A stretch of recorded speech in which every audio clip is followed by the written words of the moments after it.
Alors, l'ampli Norton a été décrit dans les années 70 par Monsieur Norton. Moi, personnellement, je trouve étrange que ça n'a pas été fait avant. Bon, enfin bon, on va dire que ça a été fait dans les années 70. C'est un montage basse commune. On rentre sur l'émetteur, on sort sur le collecteur, et une petite partie du signal collecteur est réinjectée en opposition de phase sur l'émetteur. Alors c'est un montage très performant, puisque c'est utilisé dans les récepteurs Rode et Schwartz et dans le matériel ICOM haut de gamme. Alors j'en ai reproduit un pour une simulation. Il n'y a rien de compliqué, sauf qu'il faut bien respecter le tableau. C'est-à-dire cette partie-là correspond au nombre de spires du transformateur de contre-réaction, et cette partie-là correspond au gain suivant le nombre de spires. Donc par exemple ici je suis à une spire, là 4 spires, là 11 spires, c'est-à-dire que je me trouve dans cette partie-là, et je devrais avoir 12 dB de gain. Et en réalité, après simulation, j'ai 11,6 dB. On est quand même très proche. Alors, ce montage-là a une particularité, c'est que l'impédance d'entrée va suivre l'impédance de sortie. Mais uniquement si on respecte le tableau, c'est-à-dire le nombre de spires au transformateur de contre-réaction. Donc, on va voir ça. Je vais visualiser l'impédance d'entrée.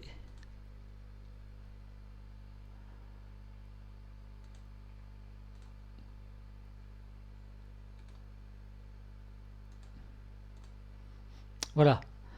Donc l'impédance de sortie 50 ohms, je devrais avoir ici dans les 50 ohms. Et on est bien effectivement dans les 50. Donc là, on est dans les clous. On est dans les 50. Maintenant, on va voir si on respecte pas ce tableau-là. On va voir ce que ça fait. Par exemple, ici, je vais simplement rajouter une spire. Donc ça va me faire 5 spires.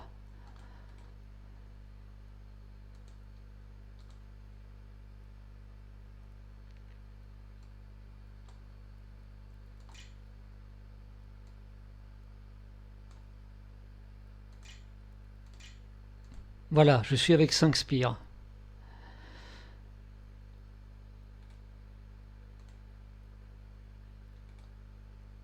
Donc je relance la simulation. Je vais revisualiser la trace de l'impédance d'entrée.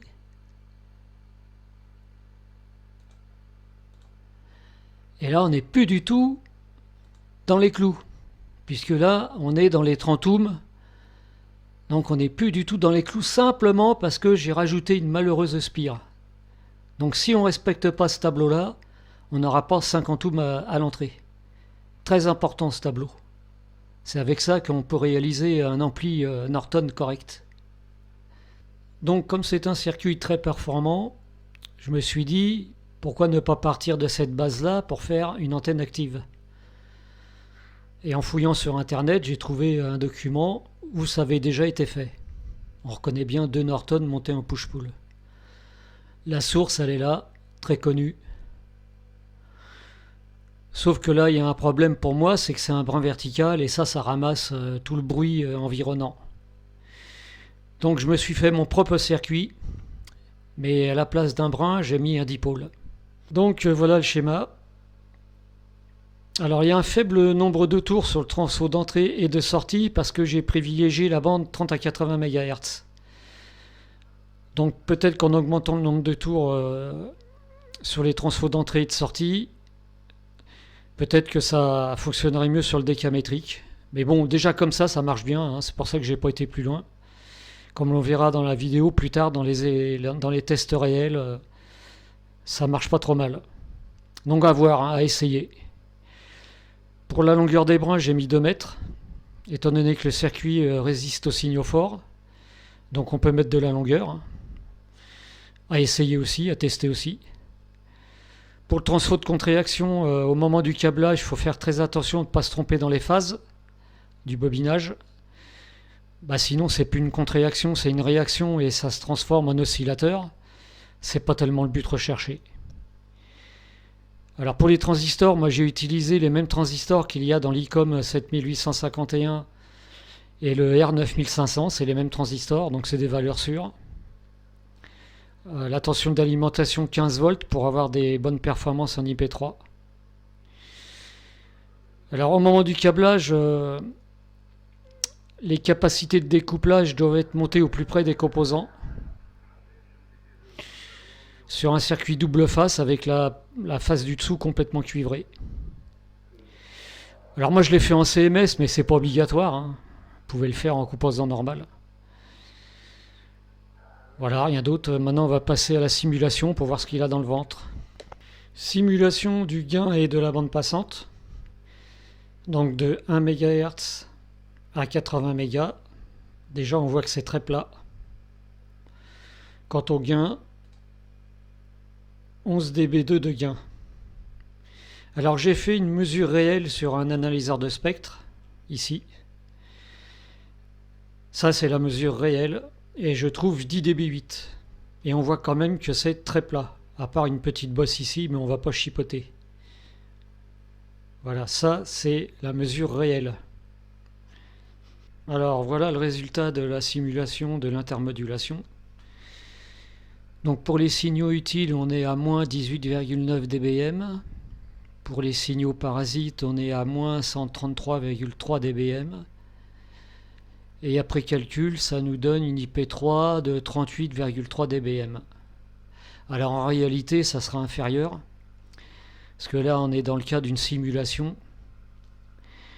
Mais dans la vraie vie, ça sera quand même légèrement inférieur. Mais ça reste très élevé.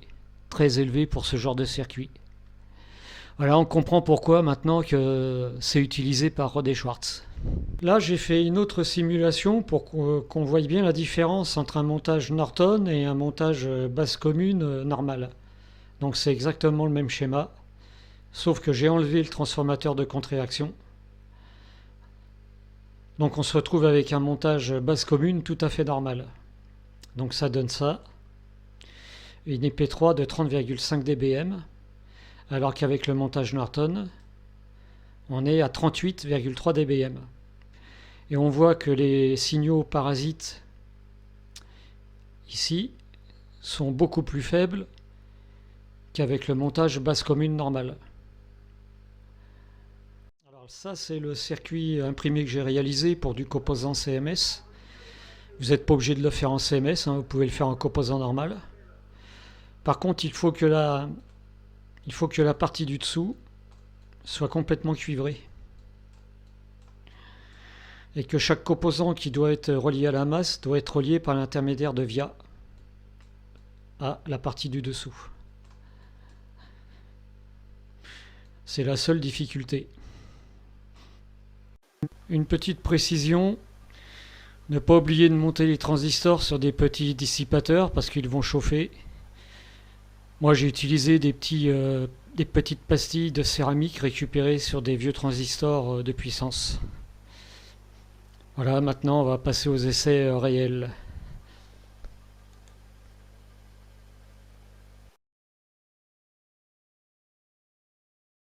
QSL, thank you, 73, 7 Victor, 7 Victor, QRZ. Delta. Italie 0, Italie Juliette. Italie Japan, 59. Thank you very much, vous êtes 59 également, Marsalama. Marsalama, 7 Victoria, 7 Victoria.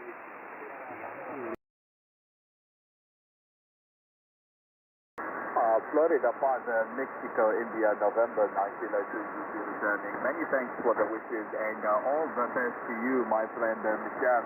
Best 73 to you and yours, and stay safe and stay healthy, please. To the next time, season beers, as they say, and I hope to meet you again on different bands as well. Many thanks again, and good DX, and enjoy it, Mr. Michelle. Enjoy the propagation. Foxtrot 5, Mexico, India, November 1902. DC, best 73s, Mr.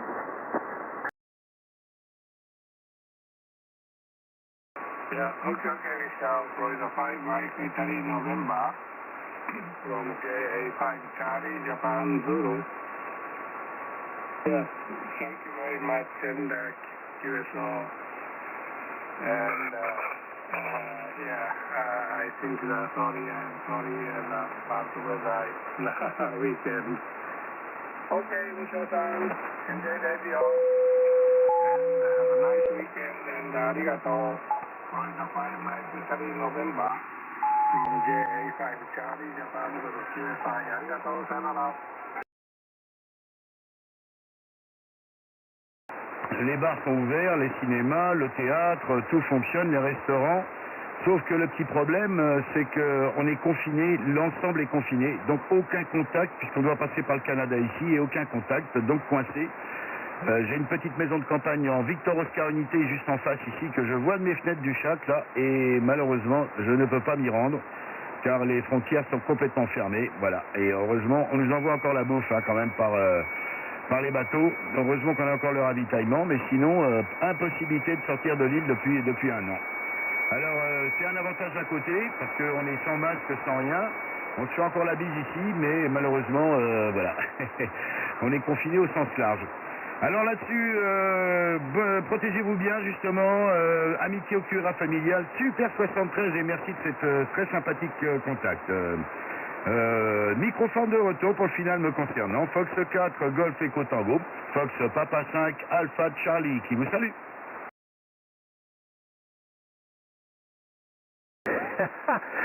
Je suis en train de grabouiller ma feuille parce que vous arrivez tous avec 9-10, 9-15. J'ai toujours pas intercepté un prénom 1 parce que vous arrivez tous forts, les copains. 73 de la Guyane, bienvenue à bord. Mais on va arriver. Ne vous inquiétez pas, je relâche tout. J'essaie de renoter ça.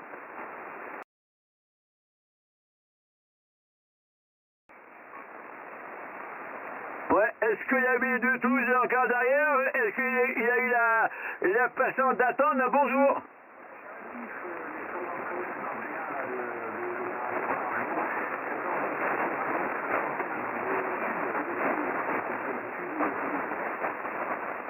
Toi aussi, Rémi, je me cartonne mes oreilles. Aïe, aïe, c'est Rémi, hein. Non, c'est parce que du prénom. Donc, Rémi, bonjour. Donc, ici, c'est Stéphane, 14 Florida, Delta, X-Ray, 628, donc, Stéphane, sur le Finistère, entre Quimper et Brest. Voilà, Rémi, à toi. F1V2Y, relais 50 MHz, 2 fois, Ariège, en JN02TW. Dimanche 2 mai, 14h20.